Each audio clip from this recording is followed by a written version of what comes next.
নমস্কার দর্শক বন্ধুরা, আশা করি সবাই খুব ভালো আছেন। আজকে তৈরি করব দারুণ স্বাদের মুচমুচে রোল সিঙ্গারা রেসিপি। কিভাবে এই রোল সিঙ্গারা তৈরি করবেন তা দেখে নেওয়া যাক আজকের এই ভিডিওতে।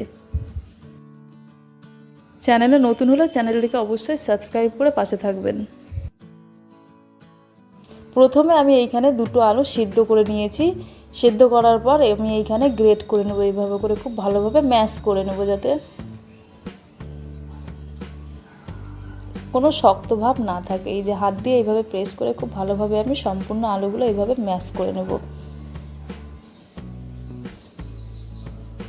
ম্যাশ করার পর আমি তারপরে এখানে হাত দিয়ে আরেকটু চটিয়ে নেব। চটিয়ে নেওয়ার পর এইখানে আমি এবার দিয়ে দেবো পরিমাণ মতো হলুদ গুঁড়ো, পরিমাণ মতো লঙ্কার গুঁড়ো, পরিমাণ মতো জিরে গুঁড়ো ও ধনে গুঁড়ো, সামান্য হাফ চামচের মতো দিয়ে দেবো এখানে চাট মশলা। সব শেষে দিয়ে দেবো স্বাদ অনুযায়ী লবণ।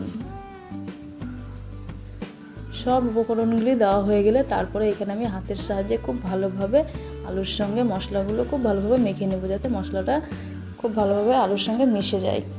এইভাবে করে খুব সুন্দরভাবে মেখে নেব। মেখে নেওয়া হয়ে গেছে। এইবারে সাইডে রেখে এখানে আমি নিয়েছি ময়দা, 2 কাপের মতো ময়দা নিয়েছি। ময়দা নেওয়ার পর এখানে আমি দিয়ে দিলাম সামান্য পরিমাণে লবণ ও একটু বেশি পরিমাণে সাদা তেল। খুব ভালোভাবে এবারে আমি তেল লবণ সব ময়দার সঙ্গে এইভাবে করে মেখে নেব, ময়াম দিয়ে নেব যতক্ষণ না অবধি ময়দাটা এইভাবে ঝরঝরে হয়ে আসছে।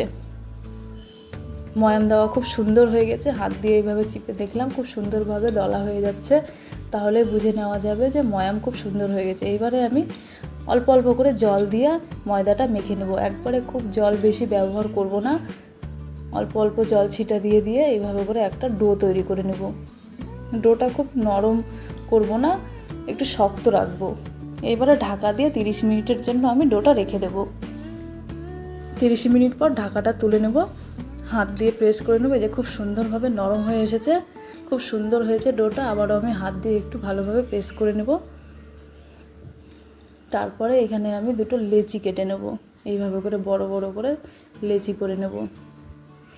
3টে লেচি হবে আমার এইখানে 2 কাপ ময়দাতে। এইভাবে আমি 3টে লেচি গোল গোল করে কেটে নেব। হাত দিয়ে একটু প্রেস করে এইভাবে সুন্দরভাবে গোল সাইজ বা গোল আকারের করে নেব। এবারে চাকতির মধ্যে আমি শুকনো ময়দা ছিটিয়ে নেব।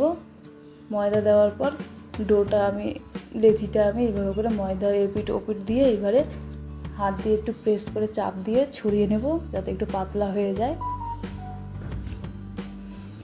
এবারে আমি হালকা হালকা প্রেস করে চাপ দিয়ে এইভাবে করে বেলে নেব, রুটির আকারের মতো। রুটির থেকে একটু বড় আকারের খুব সুন্দরভাবে এই যে আমি বেলে নিয়েছি। বেলনার সাহায্যে চারধার দিয়ে আমি বেলনার একদম চাকু একদম নিচ বরাবর বেলে নিয়েছি। সাইডেরগুলো এইভাবে করে চাকু দিয়ে আমি সাইডেরগুলো এইভাবে চাকু দিয়ে কেটে নেব। ধারের অংশগুলো খুব সুন্দরভাবে কেটে নেব সমান করে।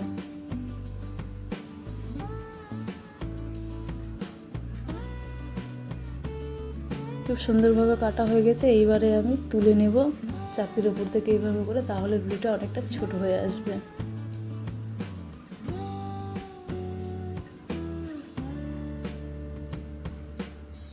এইবারে সেন্টারে ঠিক মাঝ বরাবর একটা ছোট আমি বাটি রেখে দেব, ঠিক মাঝখানে রেখে দেবো। এইভাবে করে মাঝ বরাবর একটা ছোট সাইজের বাটি রেখে দেওয়ার পরে এইবারে আলুটা যে মেখে রেখেছিলাম সে আলুটা এবারে আমি দিয়ে দেব।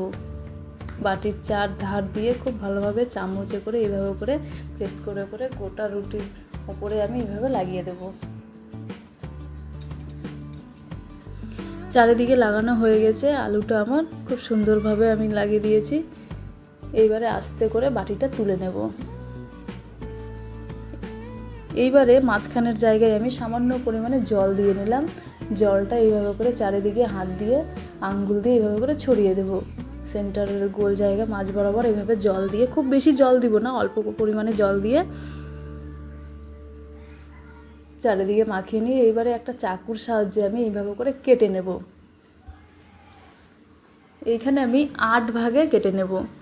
প্রথমে 2 ভাগে কাটলাম, তারপরে এই যে 3 ভাগে, আবারও অপর সাইডে এইভাবে করে আমি 8 ভাগ করে কেটে নেব।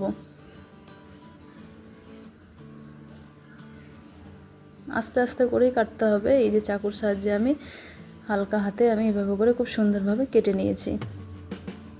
এইবারে আমি পেছন থেকে এইভাবে করে রোল করে নেব। একটু চাপ দিয়ে হাত দিয়ে প্রেস করে এইভাবে করে মুড়িয়ে মুড়িয়ে রোল আকারের করে নেব। এই যে হয়ে গেছে। ঠিক একইভাবে আমি সম্পূর্ণগুলো করে নেব। বাকির অংশগুলো, বাকির টুকরোগুলো আমি এইভাবে করে পেছন থেকে মুড়িয়ে নিব, একটু প্রেস করে চাপ দিয়ে নেব, যাতে ভাজার সময় খুলে না যায় বা আলুটা বাইরে বেরিয়ে না আসে।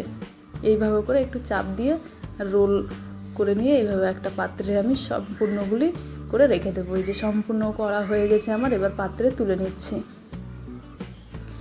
খুব সুন্দরভাবে হয়ে গেছে। এইবারে কড়াইয়ের মধ্যে তেল দিয়ে দেবো। তেলটা এখানে খুব বেশি গরম করব না, হালকা গরম হলেই রোল সিঙ্গারাগুলো আমি এক এক করে দিয়ে দেবো তেলের মধ্যে, যাতে ডুবে থাকে।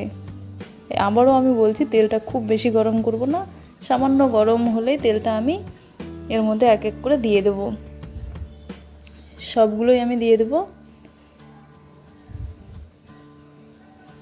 এইবারে আমি গ্যাসের ফ্লেমটা একটু বাড়িয়ে দেব এবং ভেজে নেব। এপিট ওপিট লাল করে ভেজে নেব। এই যে ভাজা হয়ে গেছে। এইবারে আমি ছাঁকনির সাহায্যে আমি তেল থেকে ছেঁকে তুলে নেব।